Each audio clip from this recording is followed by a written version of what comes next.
For decades, Americans have been told the same thing. If you feel bloated after a meal, if you have indigestion, if you have heartburn, you probably have too much stomach acid. So millions of adults over 50 reach for antacids like Tums, Prilosec, or Nexium without a second thought. But what if the opposite is true? What if many of those symptoms aren't caused by too much acid, but by too little? And what if the medication meant to solve the problem is quietly making it worse? Stomach acid isn't simply there to digest food. It's the first step in turning food into energy, strength, healthy bones, and a sharp mind. And when that process starts to weaken, the effects can reach far beyond the stomach itself. One of the lesser-known changes that can occur with aging is a gradual decline in stomach acid production. In some people, chronic inflammation of the stomach lining, known as atrophic gastritis, further reduces acid production. The result is a condition called hypochlorhydria. It's not a dramatic event. It's usually not something people notice overnight. Instead, it develops quietly, over years. When life feels constant with stress, digestion often moves lower on the priority list. Little by little, the stomach may lose some of its ability to do one of its most important jobs, unlocking nutrition from food. Then there's the widespread use of over-the-counter acid-suppressing medications. Many people take them for months, some for years, often without realizing that reducing stomach acid may come with nutritional consequences. Let's start with vitamin B12, a vital micronutrient for the aging process. Vitamin B12 plays a critical role in nerve function, red blood cell formation, and cognitive health. The B12 found in foods like meat, fish, and eggs is tightly bound to protein. Before your body can absorb it, stomach acid must first release it. Without adequate acid, that process becomes less effective. Over time, B12 levels may begin to decline.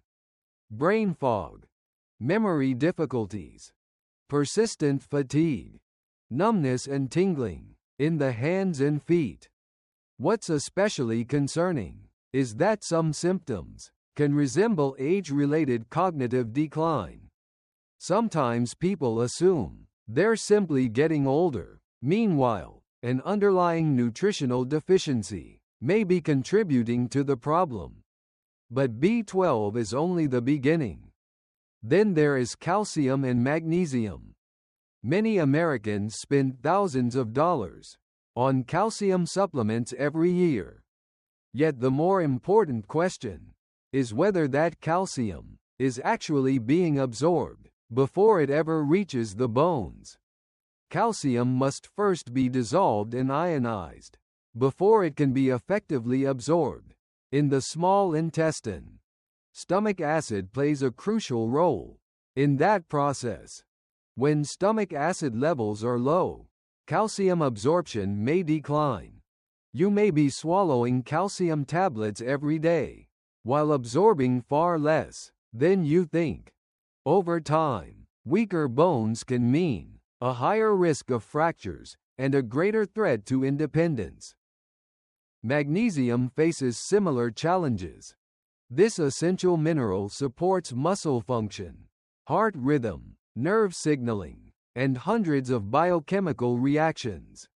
Yet magnesium absorption can also be compromised when digestive function is impaired. Iron and zinc face similar challenges. Iron helps transport oxygen throughout the body. Zinc supports immune function, wound healing, and tissue repair. Low stomach acid can reduce the absorption of both. The consequences may include anemia, weakness, reduced stamina, slower healing, and a less resilient immune system. But perhaps one of the most overlooked consequences involves something many older adults fear most: muscle loss. Age-related muscle decline, known as sarcopenia, affects millions of adults over 50. Most discussions focus on eating more protein. But before protein can build muscle, it must first be digested. This process begins in the stomach. Stomach acid activates pepsin, the enzyme responsible for breaking large protein molecules into smaller fragments. Without sufficient acid, pepsin remains largely inactive. Protein digestion becomes less efficient. All the protein you're working so hard to eat may not be broken down as effectively as it should be.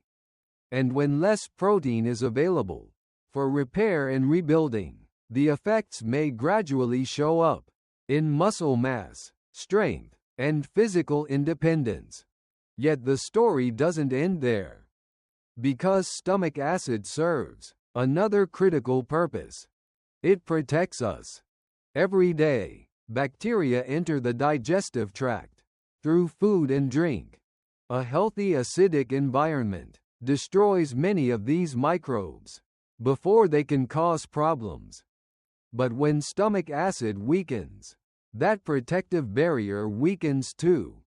This creates opportunities for bacterial overgrowth, such as small intestinal bacterial overgrowth, or SIBO.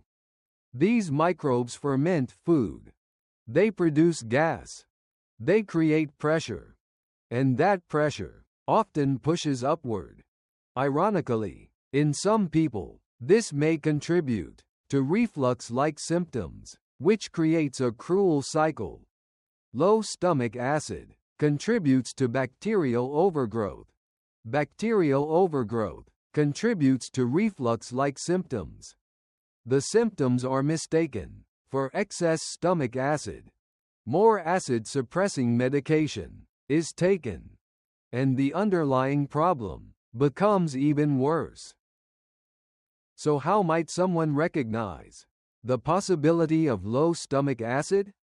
No single symptom proves it, but certain patterns can raise suspicion.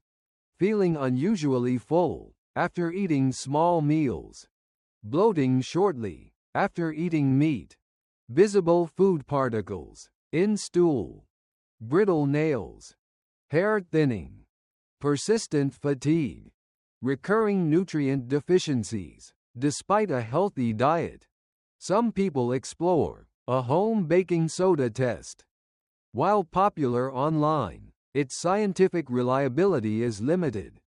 For those seeking more accurate assessment, specialized tests such as the Heidelberg test may be discussed with a physician, although availability varies.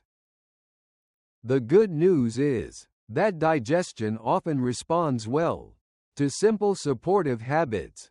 Some people find that a small amount of diluted apple cider vinegar or lemon water before meals helps support digestion. Others discuss betaine HCl with pepsin supplements with their healthcare provider. These supplements are commonly used in the United States to support stomach acidity in selected individuals. Eating slowly matters too. Careful chewing reduces the workload placed on an already aging digestive system. And consuming large amounts of fluid during meals may further dilute stomach contents, which some individuals find worsens digestive discomfort. Simple habits, small adjustments, yet sometimes they can make a meaningful difference. Because healthy aging isn't just about what you eat. It's about what your body can actually access, what it can absorb, and what it can use. So before assuming your body needs less acid, it may be worth asking a different question. Could it be that your stomach is already running on too little? Because when the stomach becomes starved of acid, the body can slowly become starved of nutrition, and no supplement can fully replace a digestive system that isn't able to unlock the nourishment already sitting on your plate. If this perspective change the way you think about digestion and aging, share your experience in the comments. Your story may help someone else connect the dots in their own health journey.